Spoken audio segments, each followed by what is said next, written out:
Mexico has been a large tourist attraction for quite some time for Americans, and why not with how close it is to our border. However, many people do not understand many of the inner workings of Mexico and what led to the now prospering economy. Because of this, Mexico has seen more exposure to trading both with the United States as well as the entire world. With the high rate of tourism, as well as the increased business relationship we have seen over the years within Mexico, I believe that it is very important for people to understand the importance of not only communication both socially and professionally, but also understand the things that molded this country into the developing power we are seeing today. I will start with a very brief overview of the nation's history. Mexico gained its independence from Spain in 1821. Despite their freedom, the economy continued to suffer and saw very little progress over the years. Eventually, due to corruption, the country experienced their first civil war. Since then, Mexico continues to fight for positive reform internally. Currently, the president is Enrique Nieto. He was elected into office December 1st, 2012. Since his election, Mexico has shown signs that they are on the right path, economically speaking. However, there are still many battles being fought within the country today. Currently, there are about 120.3 million people living in Mexico, putting it in the top 20 largest countries in the world. It is important to understand the role that religion has played in the development of Mexico. Roman Catholicism has been the top practiced religion in Mexico since the Spaniards inhabited the land. The spread of Catholicism has only continued throughout this time period. However, there has been a slight decline in the percentage of those practicing this religion today.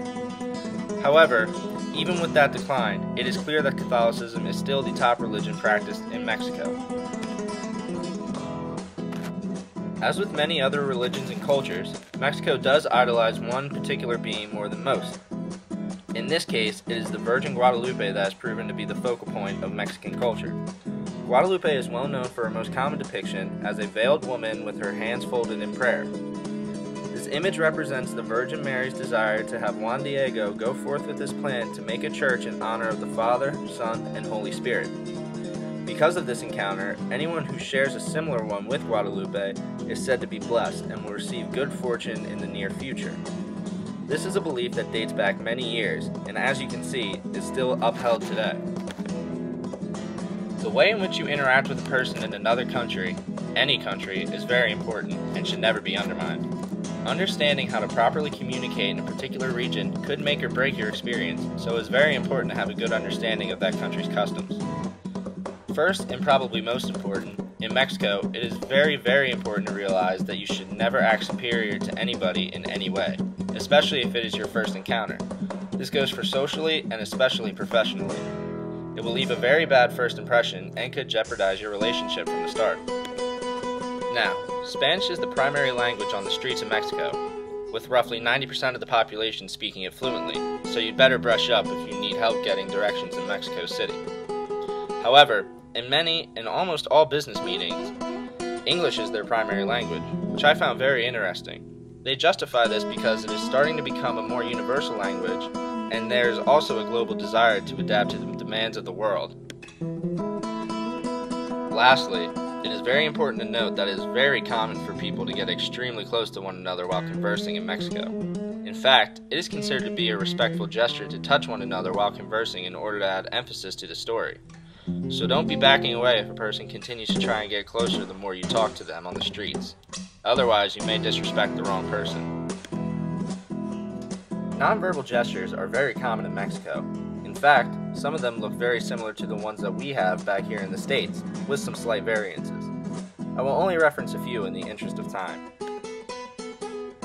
This first one is commonly used to tell people to hurry up. It is done by rubbing your thumb and your index finger together, much like you see Johnny Football doing here. Back home, this means money, or show me the money. So if you see someone doing this on the streets of Mexico, get your butt in gear. Don't hand them a dollar bill, although I'm sure they'll take it. We do share a common hand gesture, this one meaning okay over here as well as in Mexico.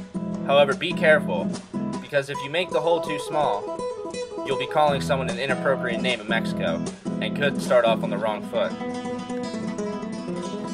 In conclusion, I believe that these things are very important to note because our world is expanding, and everyone in every culture is beginning to branch out more and more on a global scale. I mean, I'm sure many of my classmates have already been out of the country at some point or another. Heck, some of them may have even gone to Mexico. For me, this class has highlighted the importance of understanding how people of different cultures interact because everyone is different. Every culture is different, and you have to be aware of what you are doing because, as I've mentioned many times in this presentation, you could inadvertently offend someone of a different culture if you are not careful and unaware of their customs, especially in the business world. Students at E-Town need to understand that while knowledge is power, nothing prepares you for life quite like living. This class has demonstrated to me the importance of not only learning and gaining knowledge about other cultures, but allowing myself to experience them firsthand and to be open to those people who share different beliefs. So go out and learn, be eager to experience these new cultures, and be open to all types of people throughout the entire world. Thank you.